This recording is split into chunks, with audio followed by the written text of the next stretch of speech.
குஜராத் மாநில பாஜகவில் உட்கட்சி பூசல் பூதாகரமாகியுள்ள நிலையில் அக்கட்சியின் கட்டமைப்பில் விரிசல் ஏற்பட்டுள்ளது. இதுகுறித்த பெருஞ்செய்தியை பார்க்கலாம். ஒரு காலத்தில் எஃகு கோட்டையாக கருதப்பட்ட குஜராத் மாநில பாஜக தற்போது எம்எல்ஏக்கள் மற்றும் உள்ளூர் தலைவர்களுக்கிடையே ஏற்பட்டுள்ள மனக்கசப்புகளால் அதல பாதாளத்தை நோக்கி நகர ஆரம்பித்திருக்கிறது.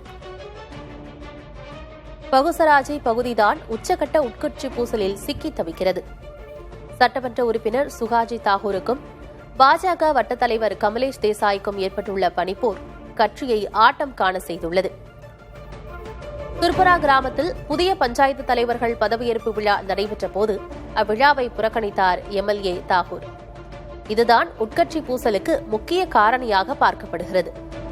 விழா நடைபெறும் பகுதியில் இருந்து கொண்டே அதில் பங்கேற்கவில்லை என எம்எல்ஏ தாகூர் மீது குற்றச்சாட்டை முன்வைத்துள்ளார் வட்டத் தலைவர் கமலேஷ். ஆனால் கமலேஷ் கட்சியை விட அவரது வளர்ச்சியில் மட்டுமே கவனம் செலுத்துவதாக குற்றம் சாட்டுகிறார் தாகூர். இதேபோல பாவ்நகரிலும் பாஜக தலைவர்களுக்கிடையே பிளவு ஏற்பட்டுள்ளது. லிம்டா கிராமத்தில் நடைபெற்ற விழாவில் கலந்து கொண்ட முன்னாள் பாஜக தலைவர் முகேஷ் லிங்காயா எம்எல்ஏ சம்புநாத் ஊழல்வாதிகளை பாதுகாப்பதாக பொதுவெளியில் குற்றம் சாட்டினார். இது இரு தலைவர்களின் ஆதரவாளர்களிடையே பெரும் விரிசலை ஏற்படுத்திவிட்டது. அது மட்டுமின்றி குஜராத் மாநில பாஜக தலைவராக CR பாட்டீல் பெயரளவுக்கு மட்டுமே இருப்பது பின்னடைவாக பார்க்கப்படுகிறது.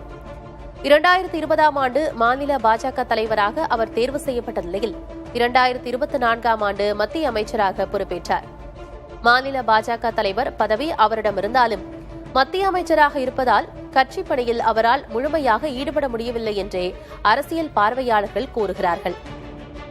மக்கள் பிரதிநிதிகளுக்கும் உள்ளூர் கட்சி தலைவர்களுக்கும் ஏற்பட்டுள்ள பிரச்சினையால் குஜராத் பாஜகவில் உச்சகட்ட குழப்பம் நிலவுகிறது. உடனடியாக புதிய மாநில தலைவரை நியமித்தால் மட்டுமே கட்சியை மீட்டெடுக்க முடியும் என்பது அரசியல் நோக்கர்களின் கருத்தாக உள்ளது.